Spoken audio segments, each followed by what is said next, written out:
Donald Trump offers supporters his holiday take on naughty and nice. I mean, you were nasty and mean and vicious and you wanted to win, right? But now you're mellow and you're cool because we won. The current president's year-end message is far more sober.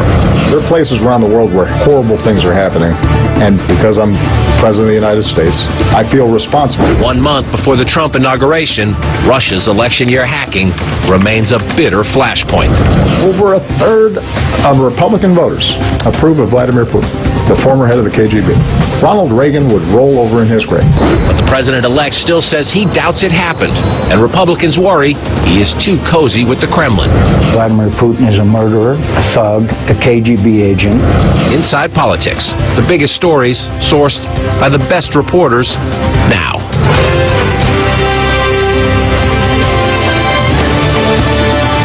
Welcome to Inside Politics. I'm John King. Thanks for sharing your Sunday morning. The president-elect is at his Palm Beach estate, enjoying a holiday break after a busy week of personnel decisions and some more rallies to thank his supporters.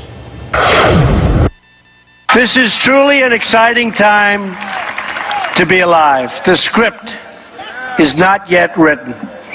We do not know what the page will read tomorrow. But for the first time in a long time, what we do know is that the pages will be authored by each and every one of you. It's a movement.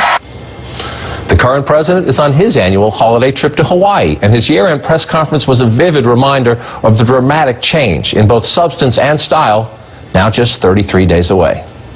Almost every country on earth sees America as stronger and more respected today than they did 8 years ago.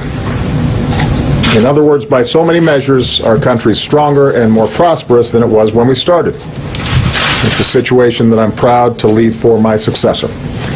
The president's news conference was dominated by questions about Russia's cyber meddling in our election. President Obama says there's no evidence voting machines were tampered with, so no reason, he says, to question the count or Trump's electoral college victory.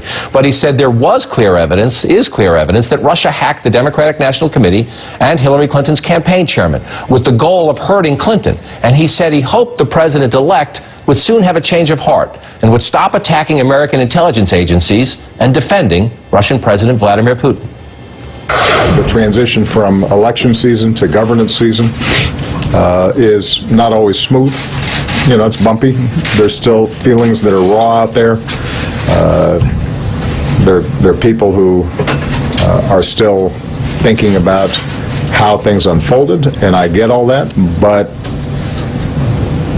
when Donald Trump takes the oath of office and is sworn as the 45th President of the United States, then he's got a different set of responsibilities and considerations. I've said this before, I think there is a sobering process when you walk into the Oval Office.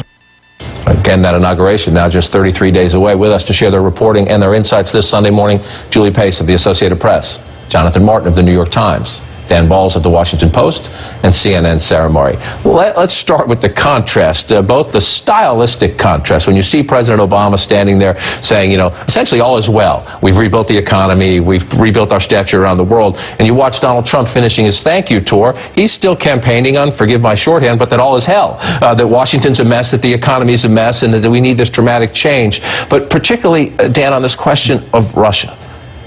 Of the people who've received the intelligence briefings, I believe that Donald Trump is alone in still refusing to say something happened. There's a debate about how high it went at the Kremlin.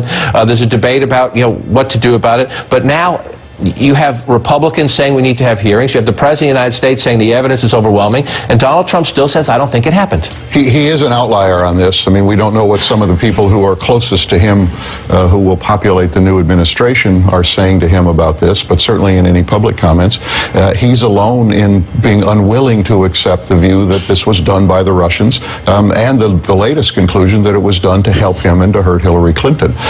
And it's a very odd situation that he can't sort of wrap his head around the idea that this is what actually happened, because the evidence does seem overwhelming and the conclusions are widely shared. And the question is, will there be any kind of a change of heart or any kind of a change of view once he becomes President of the United States? Because this is going to fall into his lap. And that was the point the president seems to be making there, where he just repeatedly said, I've seen the evidence. The evidence is there. I've seen the evidence. But he seemed to try to be giving the president-elect some grace, saying election just over, transition period. He's, sort of learning up. And I don't mean that as a criticism. You're learning up to the job. It's a hard job to take on. Seemed to be trying to give him a nudge, but also some grace. Right, and I think that's why you're going to see the president has ordered the intel community to put forward a public report that will be out before he leaves office, which he can then hand over to Trump. I think what's interesting about the way that Trump is handling this is that he is viewing this hack of the Democratic groups as through the prism of his own election. Maybe his tone will change after we get to Monday when the electors will officially cast their votes, and then there will be no debate over whether he's going to be president. But when you actually take office, you can't view these issues in terms of how they relate to you. You have to view them in terms of how they relate to the country, our own national security, events around the world. And whether he's able to make that shift, I think, will really tell the story of his presidency. Right. In your piece today, Dan, you talk about how he campaigned on America first, and you could make the argument here, again, shorthanding, but he's putting almost Kremlin first in criticizing the CIA. Why? Well, why does some people around him, when you talk to them, say, he'll get there. But why? Is this ego? He doesn't want to say, I got some help in the election? Is it this affinity for Putin, or just willing to ignore some things, even if he believes them to be true, not say so publicly because he thinks there's some new page turn coming? Well, look, the one thing intelligence agencies do differ on is the conclusion of whether Russia meddled to specifically help Donald Trump and hurt Hillary Clinton. That's one area where the CIA has been more forward-leaning than other agencies have been. And that seems to be the issue that Donald Trump and his advisors are sort of laying their hat on. They are offended by this conclusion. They feel like it is an opportunity and a way for people to delegitimize his presidency, which is ironic coming from the guy who spent years insisting President Obama was not born in the United States. And, many saw that as a way to delegitimize President Obama. But that is what they are hanging on. And I think that they will continue to do that until we actually see the electors vote. Whether Donald Trump changes his tone beyond that is an open question, but honestly, we have not seen this. We have not seen it publicly from Sean Spicer, who did interviews over the weekend and declined to talk about sort of the risks of Russia. We even saw Chris Collins, a congressman, out there saying, if Russia hacked the DNC, then the worst thing that happened was the truth came out. This is a very different tone, I think, than we would see from Republicans if it was flipped. If Republicans were saying this, or if this had happened to Republicans, I think that they would be saying that Democrats were treasonous for latching on to conclusions this way. That's a pretty safe bet, I think. Everything's tribal now and partisan, so they're trying to accommodate their principal, their president. And so it's causing them to get into all these sort of contortions to try to rationalize what he's saying. Part of me wants to think that, to Julie's point, that he is reluctant to admit that this was the Russians because that would cast some shadow on his victory. But here's the problem with that.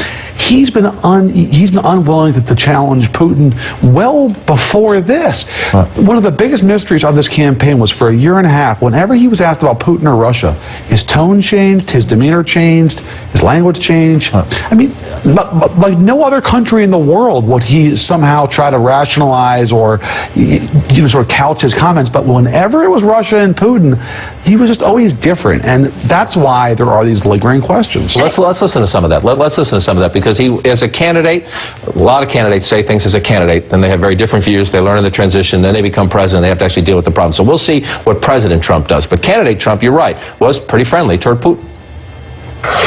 But there's nothing I can think of that I'd rather do than have Russia friendly as opposed to the way they are right now, so that we can go and knock out ISIS together with other people and with other countries. I'm not a friend of Putin. I don't know Putin. I've never met Putin. I respect Putin. He's a strong leader, I can tell you that, unlike what we have. Russia, if you're listening, I hope you're able to find the 30,000 emails that are missing. That is noteworthy for a number of reasons. Number one, he urged a foreign government to hack into American institutions. Number two, that was the last time he had a press conference back in the campaign. But July. Look, we're questioning. We have these questions about the hacking and what we're going to learn in these investigations. Both the internal administration. In a few moments, we'll get to the Republicans on Capitol Hill and how they want to come at this. But to me, it's the bigger question of what a change we're going to get in 33 days, in the sense that if you listen to President Obama at his news conference, he was essentially, he doesn't use Haynes' words, but he says, Putin can't be trusted. Putin has blood on his hands in what's happening in Aleppo right now. Putin annexed Crimea. Putin stole land from Georgia. That why can you do not have a romanticized view of this guy, but he thinks Trump does. And Obama is speaking as someone who tried to have a better relationship with Russia when he first came into office. Putin was not president at the time. As did George W. Bush. As George W. Bush, but Putin was still very influential. No one argues with what Trump is saying about wanting to have a better relationship with Russia, being able to address some of these issues more easily if there was a more productive relationship.